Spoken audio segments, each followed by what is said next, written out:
દાહોદના ફતેપુરાની અંદર એક વ્યક્તિએ સરપંચનું ફોર્મ ભર્યું હતું। તેના વિરોધની અંદર ત્યાંના પ્રમુખે તેમની પુત્રી પર બળાત્કાર કરતા આ વાત વાયોગે પ્રસરી જતા હાહાકાર મચી જવા પામ્યો છે। હાલ પોલીસ તપાસ કરી રહી છે। ફતેપુરા તાલુકામાં રહેતા એક વ્યક્તિએ સરપંચ પદે ફોર્મ ભર્યું હતું। તેની અદાવત રાખીને ફતેપુરા તાલુકા પંચાયતના પ્રમુખના પતિ નરેન્દ્ર ડામોર, દિલીપ વઘેલા, ગલુભાઈ, અરવિંદ, કાંતિ ડામોર, ભૂરસિંહ ડામોર અને મુકેશ ડામોર મારક હથિયારો સાથે ફોર્મ ભરનારના ઘરે ધસી ગયા હતા। અમારા વિરુદ્ધ સરપંચ પદે ફોર્મ કેમ ભર્યું કહીને બેફામ પથ્થરમારો શરૂ કર્યો હતો, જેથી ફોર્મ ભરનારની ભયભીત બનેલી 19 વર્ષીય યુવતી બચવા માટે ભાગી હતી। યુવતીને પણ પથ્થરમારો કરતા તેના એક પગે પથ્થર વાગ્યો હતો, જેથી તે જમીન પર ફસડાઈ ગઈ હતી। યુવતીનો પીછો કરનારા ભૂરસિંહ ડામોરે લાકડીના ફટકા મારીને ઘાયલ કરી નાખી હતી, ત્યારે પાછળથી દોડી આવેલા અરવિંદે ગાળો ગોળ બોલીને વાર પકડીને તેને માર માર્યો હતો। તેની પાસે ધસી આવેલા અન્ય લોકોએ યુવતીને પકડી રાખતા વાસના લોલુપ નરેન્દ્ર ડામોરે બળજબરીપૂર્વક તેની પર બળાત્કાર કર્યો હતો અને દુષ્કર્મ આચર્યું હતું।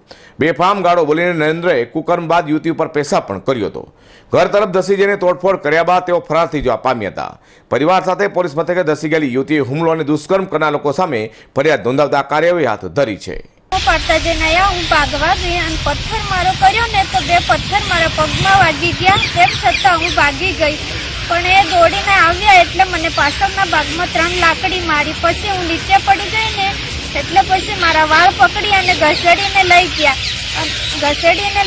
પછી 8 જણા મને પકડી રહ્યા અને નરેન્દ્ર ડામોરે મારી સાથે બળાત્કાર કર્યો। પેલા 8 જણા દિલીપ વઘેલા, શંકર ડામોર, કાંતિ ઝાલા, ભૂરસિંહ ડામોર, ગલુ ડામોર, અરવિંદ ડામોર, મુકેશ સુનિયા અને સંપાવત। આમ ફતેપુરામાં પ્રમુખના પતિએ જ યુવતી પર હાલ બળાત્કાર ગુજારતા વિસ્તારમાં હાલ હાહાકાર મચી જવા પામ્યો છે। Bureau report, V News, Fatepur, Dahod.